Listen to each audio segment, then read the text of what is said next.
안녕하세요. 김유라입니다. 저는 오늘 팔지 마라, 사게 하라 라는 책을 가져왔습니다.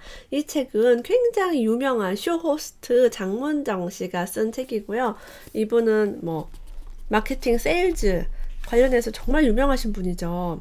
홈쇼핑 기네스 125억을 기록한 최고 기록 보유자입니다.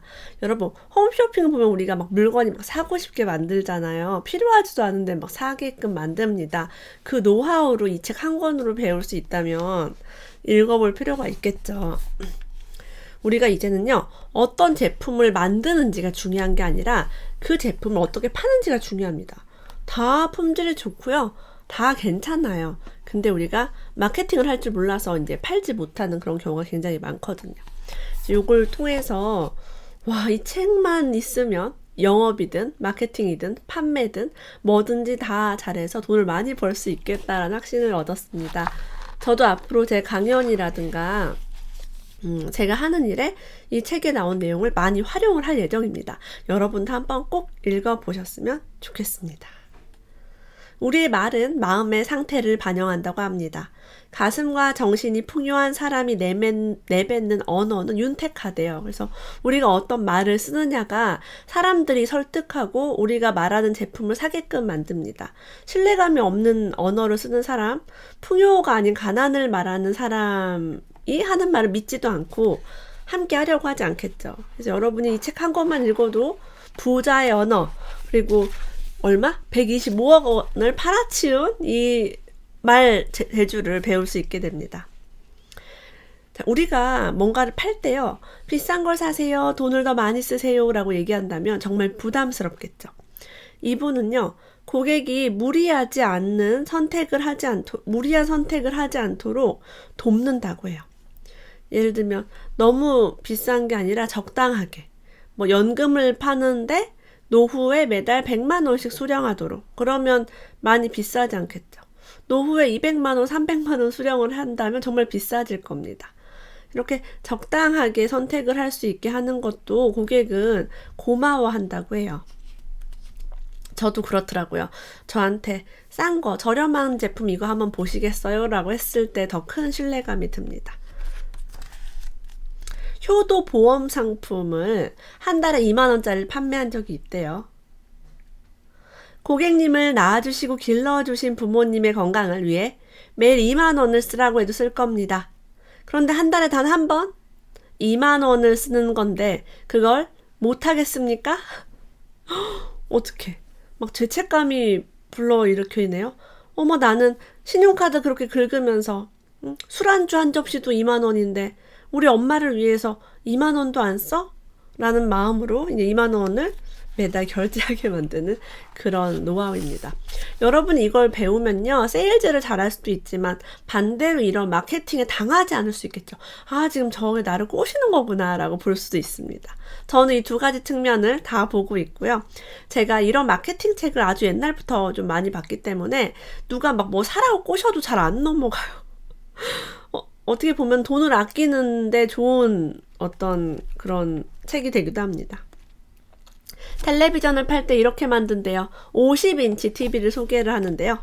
지금 사용하는 그 뚱땡이 TV를 치우고 이 평면 TV를 벽에 착 붙여보세요. 거실이 한 평 더 넓어질 것입니다. 너무 좋네요. 주택 화재 보험을 판매할 때는 이렇게 했다고 합니다. 저는 제 스마트폰을 위해 보험을 들었습니다.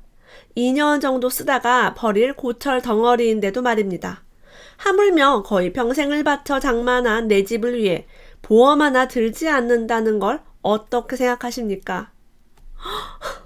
저도 화재보험을 따로 가입하지 않았는데 이거 보니까 그래, 내가 스마트폰에는 보험을 가입하면서 평생 내 재산을 바친 집에는 보험이 없구나. 정말 이상하구나 라는 생각이 듭니다. 제야의 종소리를 듣기 위해 종각에 모여든 사람들이 있었는데요. 그때 한 총각이 손난로를 팔고 있었다고 합니다. 그러면서 이렇게 멘트를 외쳤대요. 여자친구 추워요 라고. 남들은 손난로 사세요 라고 하는데 이분은 여자친구 추워요. 그쵸, 여자친구 춥겠죠. 말을 안 해서 그렇지. 굉장히 잘 팔고 있었다고 합니다. 공짜 마케팅 이라는 것도 설명을 하고 있는데요. 우유 하나에 치즈를 붙여서 파는 전략이라고 해요. 고객은 치즈를 공짜로 얻는다는 생각에 사실은 구매 계획이 없으면서도 우유를 구입한다고 합니다. 가끔 보면은 장난감을 줄 테니까 카드를 만들어라. 장난감을 줄 테니까 우유를 주문해라. 장난감을 줄 테니까 신문을 구독해라 라고 많이 합니다. 이것들이 대표적인 공짜 마케팅이죠. 저는 별로 넘어가지 않습니다만. 군중의 힘을 이용한 광고 카피가 있대요. 벌써 200만 우리 카드. 대한민국 국민 5명 중 1명은 이미 옥션을 경험했습니다. 남들도 다 씁니다. 너만 안 써요 라고 얘기하면은 나도 써야겠네 라고 생각을 하게 되죠. 녹즙기 사건 때요. 쇳가루 녹즙기를 사지 말라고 경쟁사를 비방했다가 녹즙기 회사들이 모두 망한 적이 있습니다. 고름 우유라고 경쟁사를 매도한 파스텔 우유는 사건이 끝나는 부도가 났어요. 모 침대 업체는 타 업체를 세균과 함께 잔다하고 매도했다가 그 업체의 녹슨 스프링 반격을 받았고 결과적으로 둘 다 매출에 피멍이 들었습니다. 그래서 우리가 마케팅을 할 때는 다른 경쟁사를 비방하는 것을 굉장히 조심해야 됩니다. 오히려 나한테 다 돌아와서 결과적으로 나에게 안 좋아진다. 이거는 정말 인간관계라든가 다른 거에 보면 많이 나오죠. 우리가 한 대로 돌아오니까 그렇게 남을 비방하는 일을 하지 않으면 좋습니다. 불과 10년 전만 해도요. 사람들은 생선을 배달해 먹는다는 것을 상상하지 못했습니다. 근데 지금은 안동 간 고등어, 세척한 수삼 이런 것들이 굉장히 홈쇼핑에서 많이 팔리고 있다고 해요. 우리가 비린내 나는 생선을 조리를 하거나 그렇게 내장 같은 것도 제거해야 되니까 먹기가 싫죠. 근데 깔끔하게 해서 보내주니까 이 편리함 때문에 많은 사람들이 호응을 보내고 있다고 해요. 이런 것들을 공략하면 좋다고 합니다. 아이 보험을 권유할 때는 이런 언어를 쓴대요. 학원비 3만 원은 아까워하지 않으면서 아이의 건강을 위해 내는 보험료 3만 원은 왜 아까워하십니까? 지금 고민하는 이유는 무엇입니까? 그쵸. 학원비는 3만 원이 뭐예요? 10몇만 원, 몇십만 원씩 합니다. 아이 건강을 위해서 보험료를 아까워하면 이상하죠. 건강이 더 중요한데 공부보다. 고객님은 늙을 겁니다. 늙으면 건강이 좋아질 거라고 예상하십니까? 나빠질 거라고 예상하십니까? 나이가 들수록 고객님의 지갑은 두꺼워지겠습니까? 얇아지겠습니까? 보험의 힘을 믿으십시오. 이렇게 선택형 질문을 던지면서 내가 원하던 답을 덥석 물게 만듭니다. 아이 건강 3만 원이 더 중요하죠. 나이가 들면 몸도 안 좋아지고 지갑이 얇아집니다. 라고 끄덕끄덕 하도록 만드는 이런 질문. 대단합니다. 한 달에 한 번 카드 긁는 거 안 할 수 있습니다. 그렇게 아낀 돈으로 운전자 보험에 가입하세요. 카드 한 번 안 긁으면 마음 놓고 운전할 수 있습니다. 한 달에 신용카드를 몇 번 긁느냐라고 물어보고요. 카드 한 번만 안 긁으면 운전을 마음 놓고 할 수 있어 라고 권하고 있어요. 월마트에는 세일이 없다고 합니다. 이상하죠? 세일을 하지 않는 마트라니 이상합니다. 세일을 해야 더 많이 올 것 같아요. 더 희한한 것은 그것에 대해 고객의 불만이 없다고 합니다. 대신 고객은 이 문구를 본대요. 언제나 싼 가격. 이 매장의 규칙은 언제나 싼 가격이기 때문에 사람들은 세일을 하지 않아도 매일 가장 싸니까 당연히 할인이 있을 수 없지 라고 생각하고 매일 와서 똑같은 제품을 반복적으로 구매한다고 해요. 규칙적인 소비가 이루어지는 것이죠. 38년 전에는요. 미국의 전 대통령 리처드 닉슨이 대중 앞에서 나는 사기꾼이 아닙니다 라고 얘기했대요. 자, 근데 생뚱맞게요. 사기꾼이 아닙니다 라는 그 말에 사기꾼이란 단어가 탁 박히면서 저 사람이 사기꾼으로 오해를 받았나? 사기친 거 있나? 라고 우리 생각하게 됩니다. 또 제대로 사기꾼이라는 인식을 심어주고 말았다고 해요. 약점을 내세우는 건 좋지 않다라고 합니다.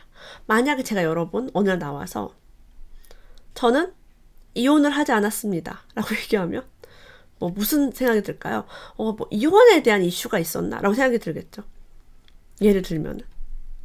이러면 저희가 작가인데 저는 대피를 한 적이 없습니다. 라고 얘기를 하는 순간 저 사람 책 베스트셀러인데 남이 써준 거야? 대필이야? 라고 할 수 있는 거야. 그러니까 이런 말을 할 필요가 없고 하면 안 된다라고 합니다. 솔직히 많이 부족하고 잘할 수 있을지 자신은 없습니다만 이라는 말은 부족한 인재라는 생각을 심어주고요. 제가 지금 많이 떨려요 라고 얘기하면 동정심을 유발하기보다는 면접관들조차도 불안하고 초조하게 만듭니다. 저 사람 지금 떨고 있어 라고. 그래서 좋지 않은 기술입니다. 근데 우리가 이제 모르고 부정적인 말을 하게 되면 그 에너지가 끌어당겨지는 거죠. 글루코사민을 방송할 때요, 이렇게 얘기했어요. 멀쩡한 지우개와 다 닳아서 작아버린 지우개를 들고요. 고객님 무릎 연골도 처음엔 이렇게 멀쩡했습니다. 하지만 지금은 이 닳아버린 지우개처럼 많이 줄어들었을지도 모릅니다. 연골의 구성 성분인 글루코사민으로 채우십시오. 이렇게 반토막난 지우개를 보여주자 시각화가 되면서 소비자들은 열광적으로 글루코사민을 구매했다고 합니다. 연금 저축 상품을 소개할 때는 이렇게 얘기했대요. 남편 연봉이 얼마나 됩니까? 만약 300만 원의 소득공제를 받으려면 남편 연봉이 3천만 원일 때 신용카드로만 2,450만 원어치나 긁어야 합니다. 그쵸? 소득공제를 위해서 카드를 긁는다는 건 사실 말도 안 되는 일입니다. 연봉의 대부분을 흥청망청 쓰고 소득공제를 받으시겠습니까? 아니면 저축하면서 소득공제를 받으시겠습니까? 당연히 저축이지 라고 누구나 대답할 수 있습니다. 그러면 자연스럽게 이 저축연금 상품을 가입을 하는 거죠. 대단합니다. 전국의 택시 숫자는 25만 대래요. 전국의 암 환자는 2011년 현재 75만 명이나 됩니다. 여러분이 오늘 하루 100대의 택시를 봤다면 돌아다니는 300명의 암 환자를 본 셈입니다. 택시보다 암 환자가 3배가 많아요. 어마어마하게 많죠. 이렇게 많은데 암보험을 아직도 가입하지 않으셨습니까? 라는 거죠. 3명 중에 1명 암입니다. 이런 말을 하면서 유도를 하기도 합니다. 마케팅의 기술이라는 거죠. 통계를 활용한다 라는 거세요. 통계를 나한테 유리하게 활용한다. 자, 흥미롭게도 홈쇼핑에서는 1, 4, 7이라는 숫자를 좋아하지 않는다고 합니다. 그 이유는 단순하다, 뾰족하고 날카로운 느낌을 주는 숫자다. 우리가 축의금 낼 때 어떻게 내요? 3만원, 5만원, 10만원. 3, 5, 10 뭔가 둥글둥글한 느낌이 들지요. 홈쇼핑이 가장 좋아하는 숫자는 9라고 합니다. 39만 9,900원, 89만 9,900원 같은 거래요. 이거를 100원만 올려도 판매량이 줄어든다고 합니다. 여러분도 무언가 판매하실 때 이런 것들을 활용하시면 정말 좋으실 것 같아요. 저도 심리적으로 10,000원보다는 9,900원이 이상하게 땡깁니다. 자, 우리가 말을 할 때는요, 문장이 길면 안 된다라고 얘기해요. 말이 길면 들리지도 않고 집중력도 떨어진다. 산만해진다. 짧게 말하는 연습을 하면 누구나 할 수 있다고 생각합니다. 높은 시청률을 보이고 있습니다. 라는 말 대신에 시청률이 높다. 끝.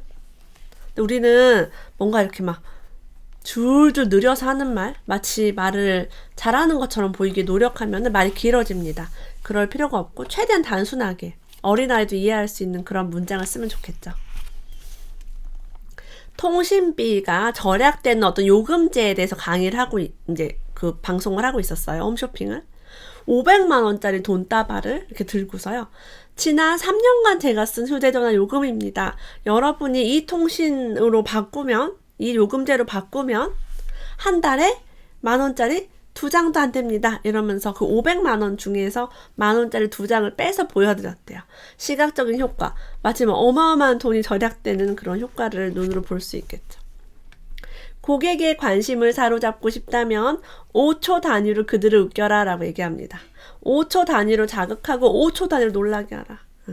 보면은 홈쇼핑을 저도 본 적은 있지만 이렇게 저는 홈쇼핑을 보고 한 번도 물건을 사본 적은 없어요. 왜냐면 돈을 아끼고 살았기 때문에. 근데 그거를 보면 눈을 떼지를 못해요. 막 요리도 너무 재밌고요. 다 재밌습니다. 여행 광고도 재밌고 다 너무나 말씀도 잘하시고 막 빨려 들어가는 그건 있어요. 그래서 그들은 빠르게 이렇게 막 재밌게 하고 웃기고 놀라게 하고 화면도 막 지나가고 음악도 막 어울리게 틀어주고 있죠. 자, 이렇게 우리가 무언가를 보여주려면 이미지가 중요하다고 합니다. 방송 아카데미에서 강의를 이분이 하셨는데 몹시 수줍음을 타는 한 여학생을 알게 되었다고 해요. 저렇게 수줍음이 많아서 어떻게 홈쇼핑 방송을 할까라고 걱정. 그 여학생이 모 방송사 면접을 합격했다는 소식을 들었다고 합니다. 아니, 그 내성적인 성격에 어떻게 합격을 했을까라고 물어봤더니 면접관들 앞에서 치마를 찢고 노래를 부르며 끼를 발산하는 게 대단했다고 합니다. 면접관은 무엇으로 판단을 할까요? 그 사람이 평소에 어떤지를 보는 게 아니라 그 순간의 오디션, 그 순간의 면접 때 하는 행동을 보고 봅니다. 그 사람이 살아온 과거의 모습과 이미지는 알지 못한다고 해요. 현재 눈앞에서 보여주는 이미지가 전부입니다. 우리 유튜브도 마찬가지죠. 제가 지금 보여주는 이미지는 영상으로 찍어서 여러분이 볼 수 있는 거예요. 카메라 껐을 때 저의 표정이나 행동은 완전 다를 수 있습니다. 이것도 이미지의 일종이라고 할 수 있겠죠. 여러분도 여러분이 원하는 그 일에 적재적소에 맞는 그런 이미지를 갖추면 됩니다. 우리가 평소에 그런 것을 갖출 필요는 없어요. 자, 그럼 뭔가를 판매할 때는요, 진정한 레알로 승부한다라고 얘기해요. 레알이 뭐냐면, 리얼의 이제 다른 말이죠. 진짜로 승부하면 돼요. 세상에 꿀만큼이나 진품임을 믿기 힘든 상품이 또 있을까라고 얘기합니다. 이 꿀이 진짜냐, 설탕물로 만들어졌느냐가 되게 갑론을박이 많죠. 한 번은 이제 토종꿀을 방송한 적이 있는데, 농협에서 품질을 100% 보증하는 그런 꿀이었다고 합니다. 꿀병마다 주민번호처럼 고유 번호가 있어서 그 번호만으로 생산자를 추적할 수 있으니 안심하라고 강조를 했대요. 그러면서 이제 영상이니까 그 농가의 사진도 보여줄 수 있고요. 지리산의 벌도 막 영상에 나올 수 있겠죠. 그래서 그것이 통해서 정말 판매가 많이 일어났다고 합니다. 홈쇼핑의 이제 강점은 그런 영상을 또 보여줄 수 있다는 것인 것 같아요. 우리가 백화점 같은 데 가면요, 세일을 하고 그리고 얼마 이상을 구매하면은 사은품을 줍니다. 보통 상품권 같은 것을 줘요. 저도 부모님이랑 백화점을 간 적이 종종 있었는데요. 그때마다 부모님은 이 금액을 맞추기 위해서 노력하셨어요. 30만 원 이상, 50만 원 이상, 70만 원 이상, 100만 원 이상 구매하면 무슨 혜택이 있다고 꼭 그 금액을 맞추려고 합니다. 너무 피곤해요. 쇼핑을 하루 종일 해서 그 금액을 맞춥니다. 온라인 쇼핑할 때도요, 10만원 이상은 배송비 무료라고 하면 95,000원짜리 원피스를 사고 계획에 없던 5,000원짜리 스타킹을 하나 더 사게 돼요. 온라인 쇼핑이 여러분 한두 개 팔면 솔직히 돈이 남지를 않습니다. 막 짜잘한 거 3,000원짜리 5,000원짜리 이런 거 사면 여러분 돈이 안 남아요. 그들이 돈이 남는 이유는 3만원 이상 무료 배송했을 때 사람들이 3만원치를 꾸역꾸역 사니까 그렇게 수익이 올라가는 거죠. 그래서 이런 책을 보면 내가 그동안 마케팅의 상처를 너무 당했구나, 돈을 너무 많이 썼구나 라는 생각도 알게 되고요. 내가 앞으로 무언가 판매할 때는 이런 언어를 사용해서 고객을 설득해야겠다는 사실도 함께 알게 됩니다. 오늘도 끝까지 함께 해주셔서 고맙습니다. 다음에 또 만나요.